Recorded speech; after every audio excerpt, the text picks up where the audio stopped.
ఇక రేవంత్ రెడ్డి వచ్చిండా ఇక పదవులు ప్రయారిటీ పార్టీలో ఫస్ట్ నుంచి ఉన్నవారికే ప్రాధాన్యం మూడు కేటగిరీలుగా కాంగ్రెస్ నేతల విభజన వీటి ఆధారంగానే పోస్టులు క్లారిటీకి వచ్చిన మీనాక్షి నటరాజన్ నెలాఖరులోగా పీసీసీ కార్యవర్గం జిల్లా అధ్యక్షుల ఎంపిక వచ్చే నెలలో జిల్లాల పర్యటన ప్రతి లోక్సభ సెగ్మెంట్కు పీఏసీ అంటూ ఇక కేటగిరీలు ఎట్లా చేసిరో తెలుసా ఒకటి ముందు నుంచి కాంగ్రెస్లో కొనసాగుతున్న వారు అంటే ఇక అన్నడే పుట్టినోడు అనుకో ఇక మధ్యలో అటు ఇటు వేయించినోడు కాకుండా ముందు నుంచి అన్నడే ఉన్నాడు ఒకడు రెండోది అసెంబ్లీ ఎన్నికల ముందు పార్టీలో చేరినవారు ఇక అసెంబ్లీ ఎన్నికల ముందు కొంతమంది నమ్మకంతో ఆ వేరే పార్టీలలో ఉండి ఇక ఈ పార్టీ ఏమో గెలిచేటట్టుందని గాలి ఎరకై గాలిని తెలుసుకొని వచ్చిన వాళ్ళు కొంతమంది ఉంటారు ఫస్ట్ నుంచి ఉన్నాడు ఒకడు ఈ సెకండు గాలి చూసి వచ్చినోడు ఒకడు ఇక మొత్తానికి గెలిచినాక వచ్చినోడు ఒకడు అధికారంలోకి వచ్చాక హస్తం గుడికి చేరినవారు మూడు కేటగిరీలు ఉన్నారు ఇలా ఈ ఇద్దరు దొంగలను నమ్మొద్దు యాక్చువల్గా గాలిని చూసి వచ్చినోడు దొంగనే అధికారం వచ్చినాక అయితే ఇక సిగ్గులేని దొంగనే అది అయితే ఫస్ట్ ముందు నుంచి ఉన్నటోళ్ళే కష్టపడుతూ ఉంటారు ఎప్పుడైనా కూడా ఏదైనా కార్యక్రమం చేయాలన్నా ఏదైనా చేయాలన్నా కానీ వాళ్ళు ఏం చెప్తారంటే గెలుపు గుర్రాలే ముఖ్యం ఏడుకెళ్ళి వచ్చినామన్నది ముఖ్యం కాదు ఇలా గెలిపించినామా లేదా అన్నది వాళ్ళు చెప్తారు వాళ్ళ స్టోరీ వాళ్ళు చెప్తారు అయితే ఇక్కడ ఈ కేటగిరీలలో ఈ మూడు కేటగిరీలు చేసి వీళ్ళకు అవకాశం ఇస్తామని చెప్తూ ఇక రేపు ఢిల్లీకి సీఎం రేవంత్ డిప్యూటీ సీఎం సహా ముఖ్య నేతలు సైతం 8న లేదా 9న ఎమ్మెల్యే కోట ఎమ్మెల్సీ అభ్యర్థుల జాబితా అంటూ కేసీఆర్ ముందు నుంచి చెప్తూనే ఉన్నాడు వీళ్ళు అంటే ఢిల్లీ ఆ అంటే ఢిల్లీ లేస్తే ఢిల్లీ పంటే ఢిల్లీ పోతే ఢిల్లీ వస్తే ఢిల్లీ అన్నట్టు ఇప్పటికే 30 సార్లు 37 సార్లు వేయించినట్ట ఢిల్లీకి ఇలా బాసులు ఢిల్లీలో ఉంటారని చెప్పాడు కేటీఆర్ అసెంబ్లీలో కూడా చాలా గమ్మత్తుగా చెప్పాడు ఒకసారి మా బాసులు గల్లీలలో ఉన్నారు కానీ ఇలా బాసులు ఢిల్లీలో ఉంటారు వీళ్ళకి ఏమొచ్చినా ఢిల్లీకే పోతారు ఓ పథకం ప్రవేశపెట్టాలని ఢిల్లీకే పోతారు ఓ ఏదైనా మాట్లాడాలని ఢిల్లీకి పోతారు ఏదైనా డిసైడ్ చేయాలని ఢిల్లీకి పోతారు ఎమ్మెల్సీలు ఇవ్వాలంటే కూడా ఢిల్లీకే పోవాలి వీళ్ళు కనీసం ఇక్కడ కూర్చొని మరి ఎవరికి ఇస్తే బాగుంటుంది ఎవరికి అవకాశం ఇవ్వాలి అని చెప్పే ఆలోచన ఉండదు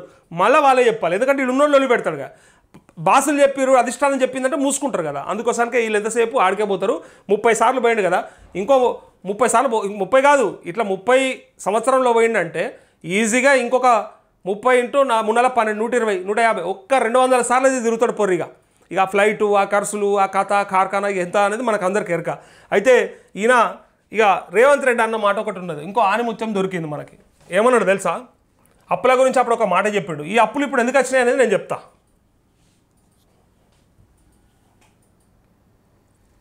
కొత్తగా అప్పులు చేయకపోవడమే అప్పులు తగ్గించడం పాత ఎట్లా కట్టాల్సిందే కొత్తగా అప్పులు చేయకపోవడమే తగ్గించడం అట ఓకే వెరీ గుడ్ కొత్తగా అడగోలుగా అప్పులు చేయకపోతే ఆటోమేటిక్గా తగ్గుకుంటూ వస్తాయి కొత్తగా అప్పులు చేయకపోవడమే అప్పులు తగ్గించడం పాత ఎట్లా కట్టాల్సిందే కొత్తగా అడగోలుగా అప్పులు చేయకపోతే ఆటోమేటిక్గా తగ్గుకుంటూ వస్తాయి సింపుల్ లైన్ దీంట్లో కన్ఫ్యూజన్ లేదు తెలంగాణలోని కాంగ్రెస్ ప్రభుత్వం ఆర్జీఐ నుంచి మరో 2,000 కోట్ల అప్పు చేసింది ఈ 15 నెలల్లో దాదాపు 1,50,000 కోట్ల అప్పు చేశారు సీఎం రేవంత్ రెడ్డి జనవరిలో 2 దఫాలుగా 5,800 కోట్లు ఫిబ్రవరి 4న 3,000 కోట్లు మార్చి 4న 2,000 కోట్ల రుణాలను సమీకరించింది 2023 డిసెంబర్ నుంచి ఇప్పటి వరకు ఒక్క ఆర్బీఐ నుంచే 66,827 కోట్ల అప్పు తీసుకుంది రేవంత్ సర్కార్ ఎస్ఆర్బిఎం పరిధిలోకి రాకుండా కార్పొరేషన్లు ఎస్పీవీల నుంచి మరో 61,991 కోట్లు ఎలాంటి గ్యారెంటీ ఇవ్వకుండా 10,099 కోట్లు టీజీఐఏసీ ద్వారా ప్రభుత్వ భూములను తనఖా పెట్టి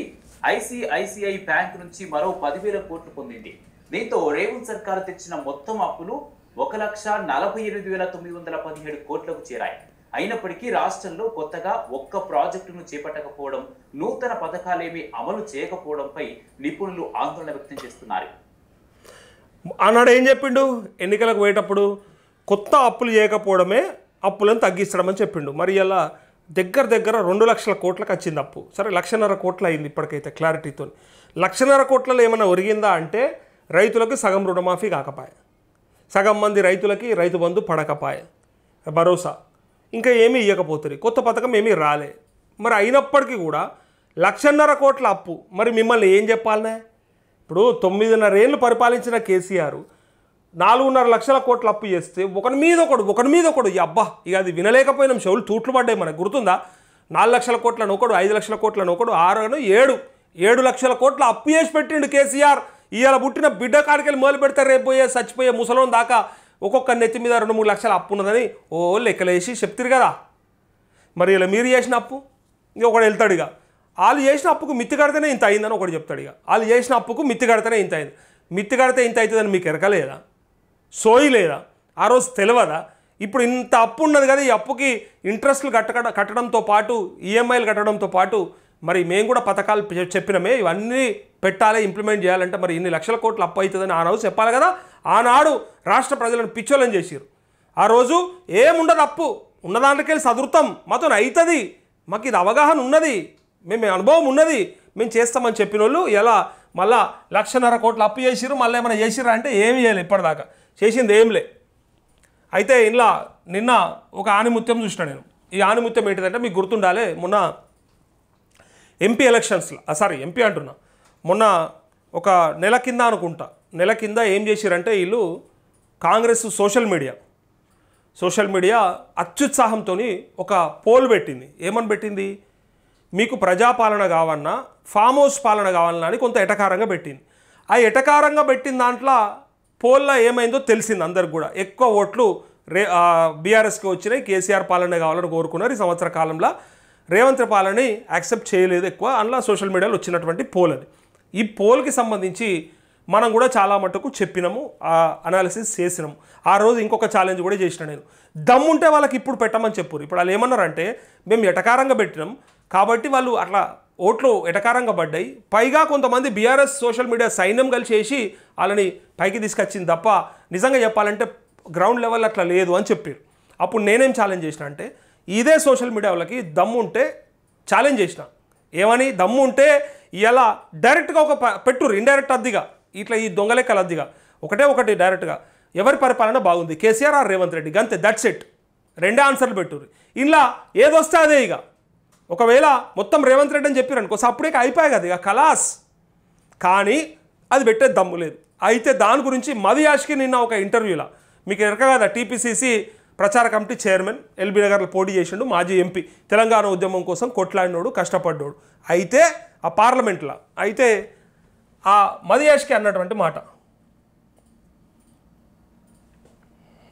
పోల్లో ఒకటి నిర్వహిస్తే ఆ పోల్లోనే అంటే ఏ ప్రభుత్వం కావాలని అంటే వాళ్ళ కుటుంబ పాలనే కావాలనేది 63% ఎంతమంది వచ్చారని వచ్చింది కదా. విక్రమ్ గారు పోల్స్ ఇవ్వాలి రేపు తెలుసు కదా, అంటే మీరు చేసింది కదా. వెదవ అసలు ఐటీ సెల్ దిమాక్ లేదు, మారుస్తున్నారా? అది మర్సస్, అది ముఖ్యమంత్రి ఏదో ఆయన నిర్ణయం చేస్తారు. అది చాలా మీకు పెద్ద డ్యామేజ్ చేసినట్టు. ఎంత డ్యామేజ్ చేసిందంటే అని డైరెక్ట్గా వాడో విధవా అని. ఇప్పుడు మనం అంటేనేమో నొప్పి అవుతుంది వీళ్ళకి, నేను అంటేనేమో అన్న నువ్వెట్లా అంటావు, మా సోషల్ మీడియా వాళ్ళు మా ఐటీ సెల్ అని మీద ఇరుసుకపడతారు. మరి ఇలా మీ ప్రచార కమిటీ చైర్మన్ మదియాష్కి డైరెక్ట్గా ఆడో విధవా అని చెప్పేసాడు. ఇగో దిమాక్ లేదు, వాడో విధవా. అంటే మీరు చేసింది కదా. వెదవ అసలు ఐటీ సెల్ దిమాక్ లేదు, మారుస్తున్నారా? అది మర్సస్, అది ముఖ్యమంత్రి ఏదో ఆయన నిర్ణయం చేస్తారు. అది చాలా మీకు పెద్ద డ్యామేజ్ చేసినట్టు. పెద్ద డ్యామేజ్ చేసినట్టుంది కదా అంటే మావాడు విధవా, ఐటీ సెల్లోనికి దిమాక్ లేదని డైరెక్ట్గా చెప్పిండు. ఎవడన్నా గట్ల పెట్టుకుంటాడా, ఇప్పుడు పెట్టుకుంటాడా? ఎందుకే ఏమాత్రం వచ్చింది మీకు? ఇంత తొందరగా పోల్ పెట్టి ఇప్పటికిప్పుడు నువ్వు చేసేది ఏం చెప్పు అంటే, రేవంత్ రెడ్డి ముందర ఇగో సార్ మొత్తం రాష్ట్రంలో కాంగ్రెస్ పాలనే కోరుకుంటారు, ఇక చూడురు అని చెప్పి చూపించి ఏదో దొబ్బడానికి చూసిండు. ఆయన ఉన్నది కాస్త పోయింది, ఉన్నది పోయింది, ఉంచుకున్నది పోయింది. కొంత ఉన్నదాన్ని ఉంటుండే, అది పోయింది, ఇది పోయింది. ఎలా సిగ్గు తీసుకున్నారు వాళ్ళంతా వాళ్ళు ఆ పోల్ పెట్టి. డైరెక్ట్గా వాళ్ళ నాయకులే దిమాక్ లేదు విధవా, మావాడికి కామన్ సెన్స్ లేదని డైరెక్ట్గా తిట్టేసాడు ఐటీ సెల్లోని. అది ఆలపాటి నాయకుడే. మనం అంటే నొప్పి అవుతుంది వీళ్ళకి, మనం అంటే బాధ అవుతుంది. మనం అంటే నువ్వెట్లా అంటావన్నా, నువ్వెట్లా అంటావు మా వాళ్ళని అంటారు మళ్ళీ.